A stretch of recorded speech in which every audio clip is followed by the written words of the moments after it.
फैज साहब का जो इंस्टीट्यूशनल ट्रायल एक शुरू होता है, तहरीक इंसाफ की और उनके एक्स चेयरमैन की पोजीशन इस पर यह थी कि ये इंस्टीट्यूशन का अंदर का मामला है, लेकिन आज हमने देखा कि खान साहब ने यह कह दिया कि ओपन ट्रायल होना चाहिए, मीडिया रसाई होनी चाहिए, सबके सामने ये कार्रवाई आगे बढ़नी चाहिए। तो अब क्या उनकी पोजीशन चेंज हो गई है कि ये मुल्क का मामला है, कौम का मामला है और एक लार्जर इंटरेस्ट का मामला है, सिर्फ इंस्टीट्यूशन का मामला नहीं है? How do you see this situation? ये तो होना था, क्योंकि जिस तरह का मटेरियल हुआ और जिस मटेरियल की बुनियाद पर वो multiple violations of military act in the post retirement era वो एस्टैब्लिश हुए उस प्रेस रिलीज के मुताबिक, तो फिर ये आवाज़ें आनी थी। हालांकि फील्ड जनरल कोर्ट मार्शल तो इंटरनल होता है, इंस्टीट्यूशनल होता है, वो पब्लिक कभी नहीं होता। जहाँ जहाँ मिलिट्री ट्रायल होता है वो पब्लिक नहीं होता। हाँ, जब उस ट्रायल में अगर सज़ा हो जाए फिर वो हायर कोर्ट में जाए तो जाकर वो तो ओपन होता है, लेकिन इस पे नहीं होता। अब या तो खान साहब ये अपोज कर दें, वो कहें कि फील्ड जनरल कोर्ट मार्शल नहीं होना चाहिए जो मिलिट्री एक्ट 1952 में चला था, फिर उमर अयूब खान के दादा अयूब खान, फील्ड मार्शल अयूब खान ने अमेंडमेंट की थी 1967 में, या तो फिर वो मुल्क का कानूनी उसको स्क्रैप कर दिया जाए। मुल्क का जो कानून है मिलिट्री एक्ट 1952, उसमें फील्ड जनरल कोर्ट मार्शल की proceedings they are not open. अच्छा, हाँ, डिमांड हो सकती है, कोई भी डिमांड किया जा सकता है, कोई भी डिमांड कर सकता है, लेकिन ये प्रैक्टिकली तो नज़र नहीं आता ना ऐसा। बाकी जितनी प्रोसीडिंग्स हैं, खुद खान साहब की प्रोसीडिंग्स हैं, उनके खिलाफ मीन जो केसेस चल रहे हैं, या 190 मिलियन वाला केस है अभी, वहाँ मीडिया भी बैठता है, वहाँ बुकरा जाते हैं, मिलने वाले भी जाते हैं, लेकिन in strict sense of the law of the land उसमें ओपन ट्रायल की प्रोविजन नहीं है। आप पॉलिटिकल स्टेटमेंट के तौर पे देखते हैं ना फिर इसको, क्योंकि फैक्ट तो कोई नहीं रहा फिर इसमें। नहीं, बात यह है कि पॉलिटिकल स्टेटमेंट कहाँ से आ रही है? कोई आम पॉलिटिकल वर्कर तो है नहीं। मुल्क के एक बार वो वज़ीर आज़म रहे हैं, फिर बकौल उनके मुल्क की सबसे बड़ी सियासी जमात के, और नो डाउट के कौमी असम्बली में इन टर्म्स ऑफ नंबर तो सबसे ज़्यादा बड़ी सियासी जमात उनकी है। उस पार्टी के वो सरबराह हैं, हम बानी चेयरमैन कह देते हैं और चेयरमैन हम बैरिस्टर गौहर खान को कह देते हैं, लेकिन जो सही बात है, जो फैक्ट है, वो तो पार्टी तो खान साहब की है। वहाँ से ये बात आनी, इसको मैं सिर्फ एक पॉलिटिकल स्टेटमेंट के तौर पर नहीं देखता, बल्कि वो आने वाले गंभीर हालात के तनाजुर में देखता हूँ कि क्या कुछ जनरल फैज हमीद साहब से मिला होगा, जिसका कल खान साहब कह रहे थे कि आप उसको भी क्लब करें ना। बानी पीटीआई खान साहब ने कहा कि जनरल फैज हमीद साहब को ये वादा माफ गवाह बनाना चाह रहे हैं। एंटिसिपेट कर रहे हैं कि ऐसा कुछ हो सकता है। ये नजर आ रहा है, ये प्रॉब्लम जो मैं बता रहा हूँ कि कॉम्प्लेक्स एनवायरनमेंट बनने वाला है। तो मतलब म्यूटनी की कोशिश आप कह रहे हैं कि वो थी, ठीक है, वो थी। बिल्कुल। इस पे मुजम्मिल साहब, जो खान साहब एंटिसिपेट कर रहे हैं, जिस तरह उन्होंने पहले भी कहा कि हो सकता है फैज साहब से बयान दिलवाया जाए, वादा माफ गवाह बना लिया जाए और उसके बाद मेरे खिलाफ मिलिट्री कोर्ट में ट्रायल चला जाए, ऐसे कौन से हकायक हैं, आप तो खासे बाखबर रहते हैं, जिससे वो लग ये रहा है कि केयरफुल हैं या बैकफुट पर हैं कि अगर वो सामने आते हैं तो उनके ट्रायल में या उनके केस में मजीद मुश्किलात हो सकती हैं? देखिए, ट्रायल हो रहा है 4 लोगों का, आप सिर्फ फैज की बात कर रहे हैं। 2 ब्रिगेडियर्स और 1 कर्नल भी तो ऑन दी रिकॉर्ड इसमें शामिल है ना।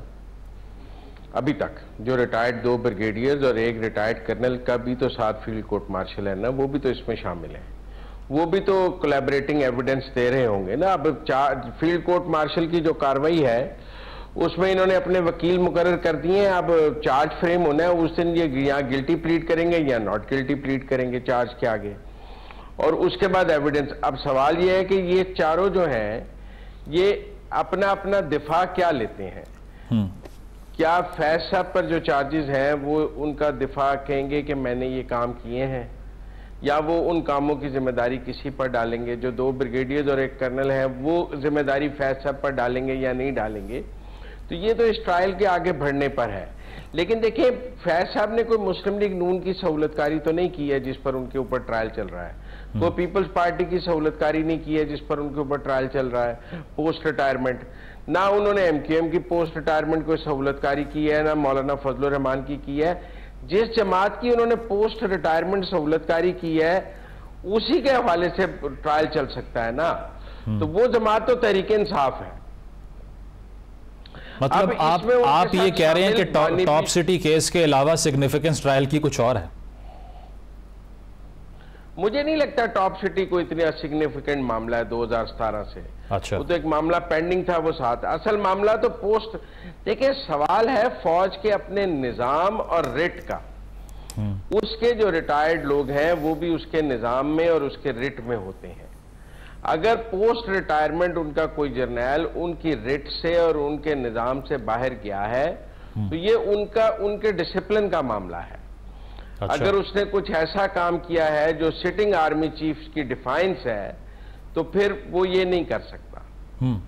और अगर कुछ उसने ऐसा किया है जो फौज की साख, देखिए अगर ये साबित हो जाए कि जो आसिम मुनीर के खिलाफ अडियाला से मुहिम चल रही थी उसके पीछे भी फैज साहब थे तो फिर फील्ड कोर्ट मार्शल की क्या शक्ल होगी? अगर ये साबित हो, अगर ये भी एविडेंस आ जाए कि जो आसिम मुनीर की वीडियो लगी मुजीब के साथ और याहिया के साथ वो आइडिया भी फैज साहब का साथ शामिल था मशवरा, तो फिर फील्ड कोर्ट मार्शल की क्या शक्ल होगी? सही। और अगर ये साबित हो जाए कि जो आर्मी चीफ के खिलाफ कैंपेन चल रही थी उसकी जो मुशावरत है वो भी फैज साहब साथ साथ कर रहे थे तो फिर फील्ड कोर्ट मार्शल की क्या शक्ल होगी? ठीक है, ठीक है। मतलब आप 9 मई भी कोई इतनी अहम बात नहीं है। अच्छा, सही। मतलब आप समझते हैं कि इससे भी ज़्यादा जो इंटेंस हक़ाइक़ है ना वो मज़ीद मुश्किलात क्रिएट कर सकते हैं पीटीआई के लिए, जैसे आपने कहा। इस पर पराचा साहब एक चीज़ तो ये कंसीव की जा रही है कि अगर पीटीआई और फैज साहब की बात हो तो एक पैरेलल एंटिटीज़ हैं दोनों, जिस तरह मुजम्मिल साहब ने भी बात की, इसीलिए एक प्रेशर भी फील करते वो दिखाई देते हैं। मीडिया के ऊपर जो प्रेशर्स थे या दीगर सेनेट के इलेक्शन में, मुझे याद है हासिल बजिंजो साहब ने ये कहा था कि ये जो सारी एम्बेजलमेंट हुई है, ये नंबर चेंज हुआ है सारा, ये दरअसल फैज साहब का नाम ले लिया उस दौर में उन्होंने। तो ज़रा नरेट कीजिए कि किस हद तक आपको लगता है कि ये जो इन्वॉल्वमेंट थी उनकी सियासी मामलात में, या जो इल्ज़ाम लगाए जाते हैं कि पीटीआई को मैनेज करने वाले, खैबर पख्तूनख्वा के मामलात चलाने वाले ही वो थे उस वक्त तक, सदाकत है अकॉर्डिंग टू यू उसमें? आज जब ट्रायल शुरू हुआ है तो आज तो सब पीछे हट रहे हैं ना, सब मना कर रहे हैं कि नहीं नहीं पता नहीं ऐसा था या नहीं था। लेकिन एक वक्त था कि लोग खुश हुआ करते थे उनकी बात मान कर। मसलन ये जो बजिंजो मरहूम की आपने बात की कि 65 खड़े हुए थे और 50 ने वोट दिया था, या सेनेट के प्लग्स में से कुछ कैमरे निकले थे, किसने लगाए थे? ये आज की बात भी नहीं है। जब 2016 में मियां नवाज शरीफ हटाओ प्रोजेक्ट चल रहा था तो कौन था उसके पीछे? ये एक लंबी कहानी है, ये नहीं है कि अभी 2-4 दिन की बात है या 2018 के बाद की बात है। मामलात तो पहले से बिगड़े हुए थे ना, और उन बिगड़े हुए मामलात में जनरल फैज साहब से पहले वाले भी लोग शामिल थे, इसमें तो कोई शक नहीं रह गया ना अभी। लेकिन बात ये है कि मामला है किया, ये बात दुरुस्त है कि टॉप सिटी, पहले दिन जब ये प्रेस रिलीज आई थी तो मैंने खुद कहा था कि ये टॉप सिटी तो बस ऐसे ही एक बात है, वो आ गई है। और अच्छा। करप्शन या नैब वाले हाउसिंग सोसाइटियों के बहुत सारे केसेस पड़े हैं। असल मामला ये है कि जो पोस्ट रिटायरमेंट वायलेशंस हैं मिलिट्री एक्ट की, मुजम्मिल साहब मैं आ रहा हूं आपकी तरफ। जी पराचा साहब, यानी अभी मेरे पास डिटेल्स नहीं आई कि वो क्या हैं, लेकिन असल मसला है भी यही। यानी खुद बानी पीटीआई खान साहब भी कह गए कि जी जनरल फैज हमीद साहब को हटाने पे उनकी तलख कलामी हुई थी। किसके साथ हुई थी तलख कलामी? आखिर जनरल फैज हमीद साहब को बानी पीटीआई क्यों रिटेन करना चाह रहे थे? एक फाइल आई थी, वो फाइल पड़ी रही थी, कोई 1-2 महीने के बाद फिर कोई बातचीत हुई थी, दरमियान में बोलचाल बंद हो गई थी, फिर वो फाइल आई और कहा गया कि नहीं वो अगले महीने की 20 तारीख को वो ज्वाइन करेंगे। फौज का अपना मामला है, फौज के अपने मामले में आप कौन होते हैं बात करने वाले? फौज के अपने, इवन आज टुडे अगर ओपन ट्रायल की बात हो रहा है, व्हेन यू से कि ये फौज का अपना मामला है, किसने कहा? खुद बानी पीटीआई ने कहा, खुद बैरिस्टर गौहर खान साहब ने कहा, खुद साबिक सदर डॉक्टर आरिफ अलवी साहब ने कहा कि फौज का अपना मामला है। जब फौज का अपना मामला है तो फिर आप ये बात क्यों कर रहे हैं? इट मीन्स कि कुछ थोड़ी सी बिनक आपको भी पड़ गई है कि हाँ कुछ ना कुछ है जो आपके बारे में बात की जा रही है। मैं इसलिए कह रहा था कि आने वाले हालात के हवाले से, मसलन अब कल इनका जलसा होना था यहाँ इस्लामाबाद में जी, आज चीफ कमिश्नर ने वो एनओसी कैंसिल कर दिया। अब पीटीआई को कल जलसा करने की इजाज़त नहीं होगी। आज एक मीटिंग हुई डिस्ट्रिक्ट इंटेलिजेंस कमेटी की जिसमें IG police Islamabad, deputy commissioner, chief commissioner, MI, IB, ISI के नुमाइंदे थे। और जो इस वक्त सूरत हाल है, जैसे 4-5 दिन पहले सुप्रीम कोर्ट के सामने रेड जोन की सिक्योरिटी ब्रीच हुई, लोग पहुंच गए थे, तो सारे तनाजुर में अब कल का जलसा एनओसी कैंसिल कर दिया गया चीफ कमिश्नर की तरफ से। अब कल पीटीआई क्या करती है, यानी आने वाले हालात की मैं आपको बात कर रहा हूं। सही, ठीक है, ठीक है। मुजम्मिल साहब आप शॉर्ट कमेंट कर दें, फिर नाजी साहब की तरफ जाना है मुझे। देखिए, आप बजिंजो साहब वाली और वो सारी बात की, मैं नहीं समझता जनरल फैज को किसी ऐसे मामले पर प्रोसिक्यूट किया जा सकता है जो उन्होंने दौरान सर्विस आर्मी डिसिप्लिन में किया है। बजिंजो ऑपरेशन हो, इमरान प्रोजेक्ट हो, जो काम वो उस वक्त के आर्मी चीफ के डिसिप्लिन में कर रहे थे, उन पर उसको प्रोसिक्यूट नहीं किया जा सकता। अच्छा, सवाल सिर्फ उन इकदामात का है जो उन्होंने आर्मी डिसिप्लिन की खिलाफवर्जी के तौर पर पोस्ट रिटायरमेंट किए हैं। मैं नहीं समझता को बजिंजो ऑपरेशन पे उन्हें प्रोसिक्यूट किया जाएगा, को पनामा पे किया जाएगा, आप देखेंगे फैजाबाद धरना कमीशन में फौज ने उनका दिफा नहीं किया क्योंकि वो काम उन्होंने आर्मी डिसिप्लिन में किया हुआ था, उस वक्त के आर्मी चीफ की मर्जी से किया हुआ था, तो इसलिए फौज ने उनको धरना कमीशन में पेश भी नहीं होने दिया।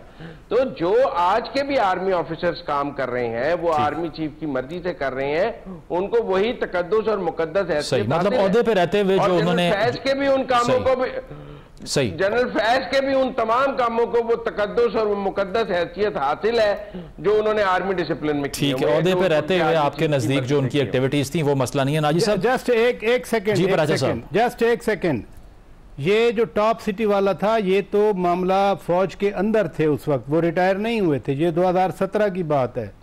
वो जो जिस वजह से ये सारी केसेस खुले और तहकीकात शुरू हुई, जिस वजह से तहकीकात शुरू हुई वो तो टॉप सिटी वाला मिसयूज ऑफ अथॉरिटी का था।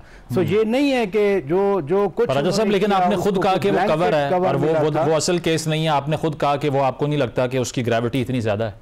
तहकीकात सुप्रीम कोर्ट ने भेजी तो आगे मामला चले ना। सुप्रीम कोर्ट ने रेफर किया था कि तहकीकात की जाए, जब तहकीकात की जाए तो बहुत सारे। मुजम्मिल साहब मैं आपकी तरफ आता हूँ, नाजी साहब मुझे बात यह है कि सुप्रीम कोर्ट ने तो फैजाबाद की तहकीकात भी भेजी, क्या फौज ने वो करने दी?